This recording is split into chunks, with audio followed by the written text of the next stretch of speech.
ನಿಮ್ಮ ಹಳೆಯ ಚಿನ್ನದ ಒಡವೆನ ಅಧಿಕ ಬೆಲೆಗೆ ಮಾರಬೇಕೆ? ಆಟಿಕಾಗೆ ಕಾಲ್ ಮಾಡಿ 8880 ಅಟ್ಟಿಕಾ ಗೋಲ್ಡ್ ಕಂಪನಿ. ಯಾಕೋ ದರ್ಶನ್ ಅವ್ರ ಪಾಲಿಗೆ ಕಂಟಕದ ಮೇಲೆ ಕಂಟಕ. ಇವತ್ತು ಬಿಗ್ ಡೇ ಅಂತ ಹೇಳ್ತಾ ಇದ್ವಿ. ಇದರ ಮಧ್ಯದಲ್ಲಿ ಸಾಕ್ಷಿಗಳ ಮೇಲೆ ಬೆದರಿಕೆ ಹಾಕಿದ್ರು ಅನ್ನುವಂತ ಆರೋಪ ಇತ್ತಲ್ಲ, ಹಾಕಿದವರು ಯಾರು ಅನ್ನುವಂತ ಸ್ಫೋಟಕ ವಿಚಾರ ಬೆಳಕಿಗೆ ಬಂದಿದೆ. ರೇಣುಕಾಸ್ವಾಮಿ ಕೊಲೆ ಕೇಸ್ ಸಾಕ್ಷಿಗಳಿಗೆ ಬೆದರಿಕೆ ಹಾಕಿದ್ದ ಪ್ರಕರಣ FSL ರಿಪೋರ್ಟ್ ನಲ್ಲಿ ಸ್ಫೋಟಕ ವಿಚಾರವೊಂದು ಬೆಳಕಿಗೆ ಬಂದಿದೆ ಅನ್ನೋದ್ರ ಬಗ್ಗೆ ಡೀಟೇಲ್ ಸಿಗ್ತಾ ಇದೆ. ಪುನೀತ್ ಮೂಲಕ ಬೆದರಿಕೆ ಹಾಕಿಸಿದ್ದು ಯಾರು ಅನ್ನೋದು ಬಟ ಬಯಲಾಗಿದೆ ಅಂತೆ. ರಿಪೋರ್ಟ್ ನಲ್ಲಿ ಸಾಕ್ಷಿಗಳಿಗೆ ಬೆದರಿಕೆ ಹಾಕಿಸಿದ್ದು ಓರ್ವ ಪ್ರಭಾವಿ ಮಹಿಳೆ ಅನ್ನೋದನ್ನ ಪತ್ತೆ ಹಚ್ಚಲಾಗಿದೆ. ಬೆದರಿಕೆ ಹಾಕಲು ಕಿರಣ್ ಮತ್ತು ಗೌರವ್ ಶೆಟ್ಟಿಗೆ ಆ ಪ್ರಭಾವಿ ಲೇಡಿ ಹೇಳಿದ್ರು ಅನ್ನುವಂತ ವಿಚಾರ.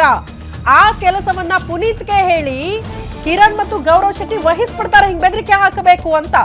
ಮೊದಲು ಕಾನ್ಫರೆನ್ಸ್ ಕಾಲ್ ಅಲ್ಲಿ ಮಾತನಾಡಿದ್ರಂತೆ ಕಿರಣ್ ಮತ್ತು ಗೌರವ್ ಶೆಟ್ಟಿ. ತದನಂತರ ಕಾನ್ಫರೆನ್ಸ್ ಕಾಲ್ ನಲ್ಲಿದ್ದ ಪುನೀತ್ ಮತ್ತು ಗ್ಯಾಂಗ್ಗೆ ಗೈಡ್ ಮಾಡಿದ್ರಂತೆ ಕಿರಣ್ ಮತ್ತು ಗೌರವ್. ಪುನೀತ್ಗೂ ಕರೆ ಮಾಡಿ ಗೌರವ್ ಶೆಟ್ಟಿ ಹೇಳಿದಂತೆ ಮಾಡುವಂತ ಪ್ರಭಾವಿ ಮಹಿಳೆ ಹೇಳಿ ಕಳಿಸ್ತಾರೆ. ಪುನೀತ್ ಮೂಲಕ ಸಾಕ್ಷಿಯನ್ನ ಕಿಡ್ನಾಪ್ ಮಾಡಿಸಿ ಜೀವ ಬೆದರಿಕೆ ಹಾಕಿಸಿದ್ದು ಈಗ ಬೆಳಕಿಗೆ ಬಂದಿದೆ. ಕೃತ್ಯ ನಡೆದ ಟೈಮ್ ನಲ್ಲಿ ವಾಟ್ಸ್ಆಪ್ ಕಾನ್ಫರೆನ್ಸ್ ಕಾಲ್ ನಲ್ಲಿ ಗೌರವ್ ಮತ್ತು ಕಿರಣ್ ಪುನೀತ್ ಮಾತನಾಡಿರುವಂತಹ ವಿಚಾರ ಬೆಳಕಿಗೆ ಬಂದಿದೆ. ಟೆಕ್ನಿಕಲ್ ಎವಿಡೆನ್ಸ್ ಕುರಿತ FSL ರಿಪೋರ್ಟ್ ನಲ್ಲಿ ಕಾಲ್ ಡೀಟೇಲ್ಸ್ ಅನ್ನ ಪತ್ತೆ ಹಚ್ಚಲಾಗಿದೆ. ರೇಣುಕಾಸ್ವಾಮಿ ಕೊಲೆ ಕೇಸ್ನ 49ನೇ ಸಾಕ್ಷಿ ಸಂದೀಪ್ಗೆ ಪುನೀತ್ ಗ್ಯಾಂಗ್ ಬೆದರಿಕೆ ಹಾಕಿತ್ತು ಅನ್ನುವಂತಹ ವಿಚಾರ. ಸಾಕ್ಷಿಗೆ ಬೆದರಿಕೆ ಹಾಕಿರುವ ವಿಚಾರ ದರ್ಶನ್ ಅವರಿಗೆ ಕಂಟಕ. ನಾನು ಆಗ್ಲೇ ಹೇಳದ್ನಲ್ಲ, ಅವರ ಅಭಿಮಾನಿಗಳು ಅಂತ ಹೇಳ್ಕೊಂಡು ಯಾರೆಲ್ಲ ಏನೇನೋ ವರ್ತನೆಗಳನ್ನ ಮಾಡ್ತಿದ್ದೀರಲ್ಲ, ಅದೆಲ್ಲವೂ ಕೂಡ ನೀವೇ ನಿಮ್ಮ ಬಾಸ್ಗೆ ಕೆಡ್ಡ ತೋಡ್ತಾ ಇರೋದು.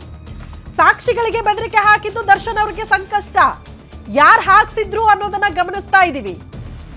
ಒಬ್ಬ ಮಹಿಳೆಯ ವಿಚಾರ ಇಲ್ಲಿ ಪ್ರಸ್ತಾಪ ಆಗ್ತಾ ಇದೆ. ಓರ್ವ ಪ್ರಭಾವಿ ಮಹಿಳೆ ಕರೆ ಮಾಡಿಸಿ ಬೆದರಿಕೆ ಹಾಕಿಸಿದ್ರು ಅನ್ನುವಂತ ವಿಚಾರ ಸದ್ಯಕ್ಕೆ ಬೆಳಕಿಗೆ ಬರ್ತಾ ಇರೋದು. FSL ರಿಪೋರ್ಟ್ ನಲ್ಲಿ ಟೆಕ್ನಿಕಲ್ ಎವಿಡೆನ್ಸ್ ಅನ್ನ ಕಲೆ ಹಾಕಿದ್ದಾರಂತೆ ಅಧಿಕಾರಿಗಳು.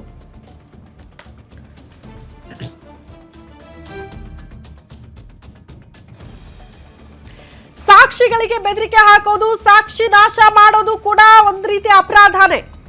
ಇಡೀ ಪ್ರಕರಣದ ಟ್ರಯಲ್ ಆಗ್ತಾ ಇದ್ದ ಹೊತ್ತಲ್ಲಿ ಸಾಕ್ಷಿಗಳು ಬಂದು ಕೋರ್ಟ್ ಕಟಕಟೆಯಲ್ಲಿ ನಿಂತ್ಕೊಂಡು ನ್ಯಾಯಾಧೀಶರ ಮುಂದೆ ತಮ್ಮ ಹೇಳಿಕೆಯನ್ನ ದಾಖಲು ಮಾಡೋ ಹೊತ್ತಲ್ಲಿ ಅವ್ರನ್ನ ಕಿಡ್ನಾಪ್ ಮಾಡಿಸೋದಂತೆ, ಅವರಿಗೆ ಬೆದರಿಕೆ ಹಾಕ್ಸೋದಂತೆ, ಅವರಿಗೆ ಜೀವ ಬೆದರಿಕೆ ಹಾಕೋದಂತೆ, ಸಾಕ್ಷಿ ಹೇಳಿದವ್ರ ರೀತಿಯಲ್ಲಿ ಅವರಿಗೆ ಬೆದರಿಕೆ ಹಾಕೋದು, ಇದೇ ಕಂಪ್ಲೀಟ್ ಪ್ಲಾನ್ ಆಗಿದ್ದು.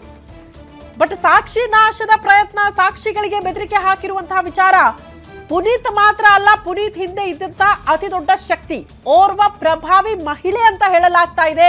ಸ್ವಲ್ಪ ದಿನ ಅಷ್ಟೇ ಯಾರವರು ಅನ್ನೋದು ಕೂಡ ಜಗಜ್ಜಾಹೀರಾಗುತ್ತೆ. ಬಟ್ ಈಗ ಅದನ್ನ ಪರ್ಟಿಕ್ಯುಲರ್ ಆಗಿ ಹೇಳಕ್ಕಾಗಲ್ಲ. ಹಾಗಾಗಿ ಓರ್ವ ಮಹಿಳೆಯ ಕೈವಾಡ ಇರೋದ್ರ ಬಗ್ಗೆ ಅಧಿಕಾರಿಗಳು ಟೆಕ್ನಿಕಲ್ ಎವಿಡೆನ್ಸ್ ಅನ್ನ ಕಲೆ ಹಾಕಿದ್ದಾರೆ. ವಾಟ್ಸ್ಆಪ್ ಅಲ್ಲಿ ಮೂರ್ ಜನ ಕಾನ್ಫರೆನ್ಸ್ ಕಾಲ್ ಅಲ್ಲಿ ಮಾತನಾಡಿರುವಂತಹ ವಿಚಾರವನ್ನ ಕೂಡ ಅಧಿಕಾರಿಗಳು ಪತ್ತೆ ಹಚ್ಚಿದ್ದಾರೆ. FSL ರಿಪೋರ್ಟ್ ನಲ್ಲಿ ಬಂದಿರುವಂತಹ ಆಘಾತಕಾರಿ ಅಂಶಗಳಿದು.